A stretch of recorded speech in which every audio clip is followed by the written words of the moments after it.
धीरेंद्र शास्त्री पर महिलाओं की तस्करी का एक बहुत बड़ा आरोप लगा है।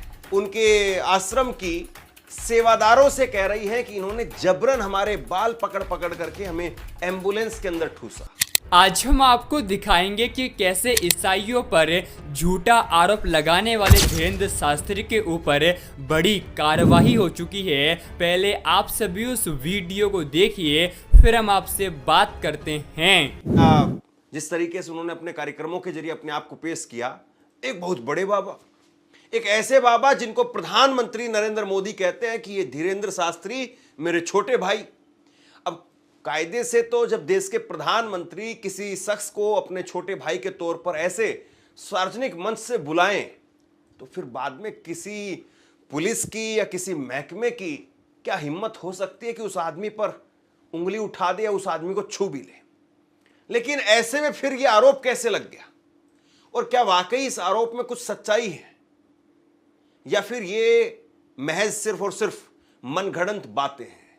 इस बात को जरा टटोलने का काम करते हैं। और ये खबर हर वेबसाइट पर लगी है, चर्चा कहीं नहीं हो रही है, डिबेट कहीं नहीं है, मेन स्ट्रीम मीडिया में इस खबर को लेकर के कहीं बात नहीं हो रही है।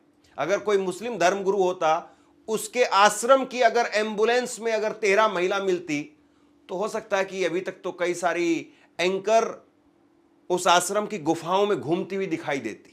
यहां से इस गुफा से बैठ करके बाबा उस गुफा में वहां पर प्रकट होते थे, ऐसे यहां से धर्मांतरण होता था, ऐसे यहां से ये होता था, ऐसे वहां से वो होता था, ये पासपोर्ट मिला है, ये कराची गए थे, ये दुबई गए थे, ये पता नहीं कहां कहां तक क्या क्या कहानियां बन चुकी होती।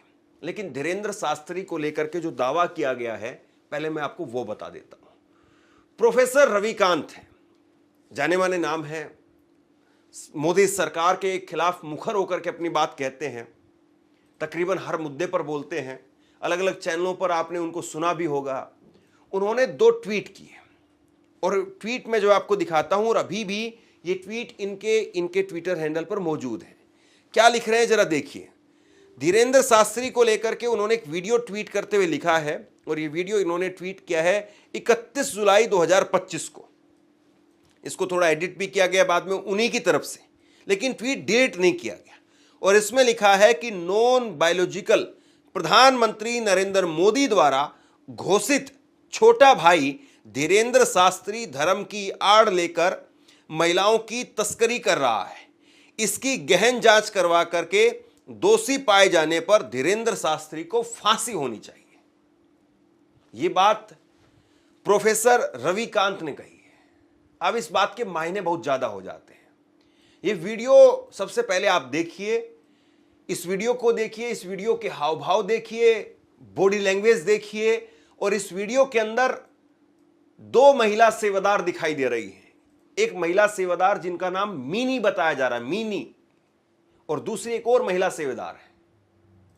लेकिन सबसे बड़ी बात यह है, पूरी खबर मैंने अलग अलग वेबसाइट्स पर जाकर के देखी, इस पर स्पष्टीकरण बागेश्वर धाम की तरफ से, उस आश्रम की तरफ से आया है, धीरेंद्र शास्त्री के आश्रम की तरफ से। उसमें कहा गया कि कुछ महिलाएं यहां पर चोरी वगैरह कर रही थी, और चोरी करने वाली उन महिलाओं को कहा गया कि बाबा तो चले गए विदेश, क्योंकि धीरेंद्र शास्त्री आजकल कुछ समय पहले ऑस्ट्रेलिया में थे, तो बाबा विदेश चले गए हैं, आप अपने घरों पर चले जाइए, यहां पर अभी फिलहाल सत्संग नहीं होगा। और उसके बाद में आश्रम ने कहा कि भाई कुछ महिलाएं ऐसी थी जो फिर भी घर जाने के लिए तैयार नहीं थी, तो ऐसे में अलग अलग लोगों को उनके घरों तक जाने के लिए रेलवे स्टेशन और बस स्टैंड पर हमारी आश्रम की एम्बुलेंस द्वारा छोड़ा जा रहा था। यह आश्रम की तरफ से कहा गया है। लेकिन अगर यही बात है कि ऐसे ही कुछ महिलाएं थी, चोरी कर रही थी या कुछ गलत हरकतों में शामिल थी, और उनको छोड़ा जा रहा है, तो आपकी आश्रम की महिला जब इस सेवादार से वीडियो बनाने वाले शख्स ने पूछा कि ये महिलाएं क्या आरोप लगा रही हैं और आप इन महिलाओं को कहां ले जा रहे हैं, क्यों ले जा रहे हैं, जब ये सारे सवाल किए, तो ये महिला पूरी तरह से खामोश रही।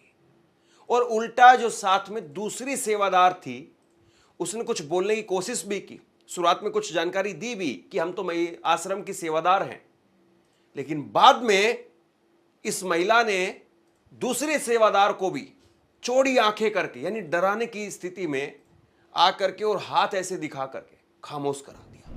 सभी इस वीडियो को भी छोड़ के ना जाए, आप सभी इस वीडियो को पूरा जरूर देखें। जैसा कि आपने वीडियो में देखा कैसे ईसाइयों पर झूठा आरोप लगाने वाले धीरेंद्र शास्त्री के ऊपर मानव तस्करी का केस लग चुका है। आप सभी को हम बताना चाहते हैं, प्रभु यीशु मसीह का वचन कहता है, यदि तेरा बेरी भूखा हो तो खाना खिलाना, यदि प्यासा हो तो पानी पिलाना, क्योंकि ऐसा करने से तू उसके सिर पर आग के अंगारे का ढेर लगाएगा।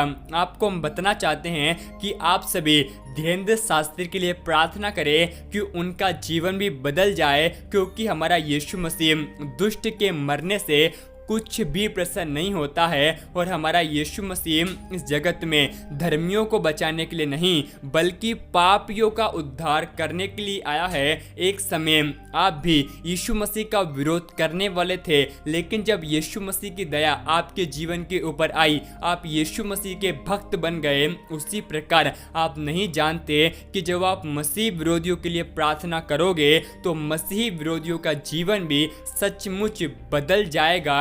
आप सभी इस वीडियो को एक लाइक करें, आप सभी हमारे YouTube चैनल को सब्सक्राइब भी कर ले। क्या पता एक परमेश्वर का वचन आपकी पूरी जिंदगी को बदल दे। परमेश्वर आपको आशीष दे।